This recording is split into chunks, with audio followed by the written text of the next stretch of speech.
Greetings. We're going to change up the conversation slightly today. Sometimes I come on here and I talk just about diversity itself. Sometimes I come in and talk about racism or sexism, but I'm changing it up slightly.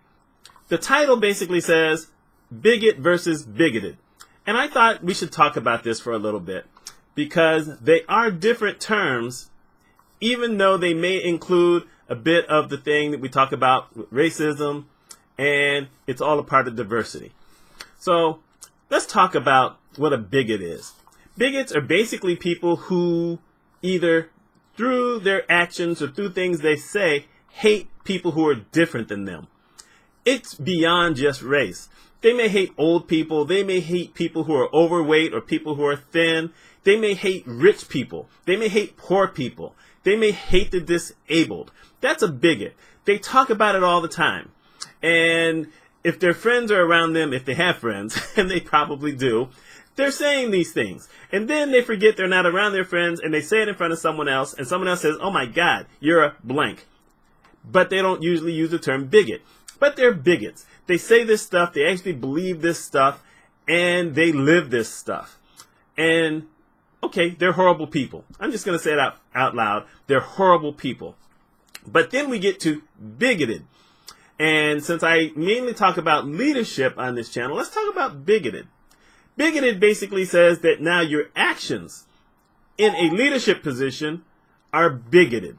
In other words, you don't want to hire someone for all those reasons, or you won't help them out if they're forced upon you for all those reasons. However, if you are a good leader, even if you're a bad person, you can overcome your stupid, inane thoughts, your bigoted thoughts, and do the right thing.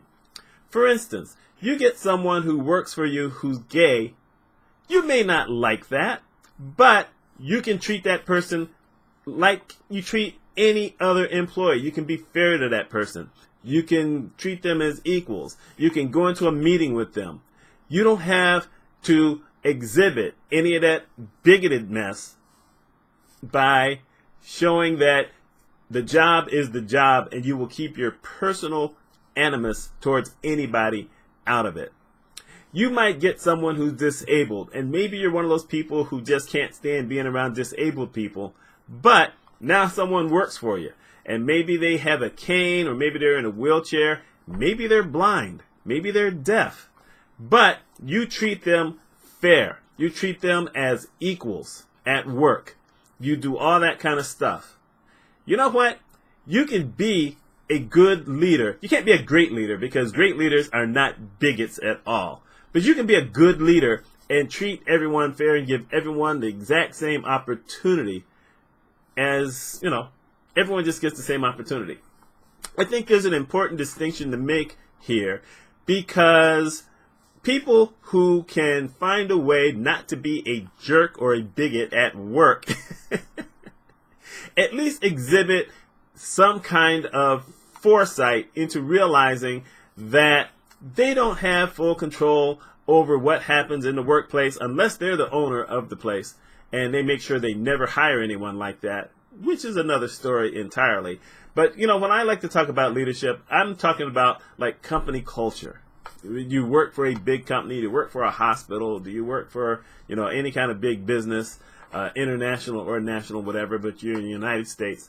If you can be fair to everyone and overcome your predilection for being a bigot, then you are not bigoted when it comes to work. And in my opinion, you're still a lousy person, but you're a pretty good leader. You're not great, but you can get there. And it sounds like a really odd thing for me to talk about, but let's face the fact here. There are bigots in every business. They just are. I'm not talking small business. I'm talking about large business. There's bigots everywhere. All you have to do is go to LinkedIn and look at some of the things that some of these people are saying today, which is, it's blowing my mind that someone will list the business that they're with, the company they are with, the position that they have, and say some of the stuff that they say, but they say it. And you wonder, are you treating people at work the way that you're basically treating them in your personal opinions on LinkedIn? And I certainly hope not, because that's one of the things that held me back earlier this year from calling someone out who worked for a big national healthcare firm who was saying some pretty intolerant things. And I was going to call the person out. And I said, you know what? No, because I don't know that they're treating everyone in the office that way. I don't know if they're actually in a position of authority. And maybe they're not treating people badly. Maybe their employees will say, well, no, I didn't know this, whatever.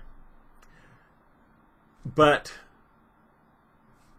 if you can be a bigot, but go to work and not be bigoted, especially if you're in a leadership position, you know what? More power to you. That's what I have to say.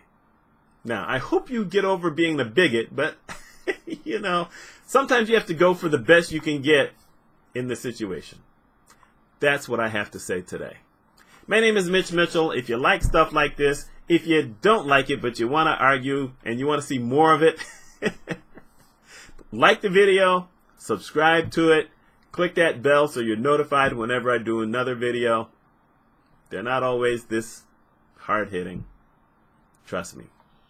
Y'all take care.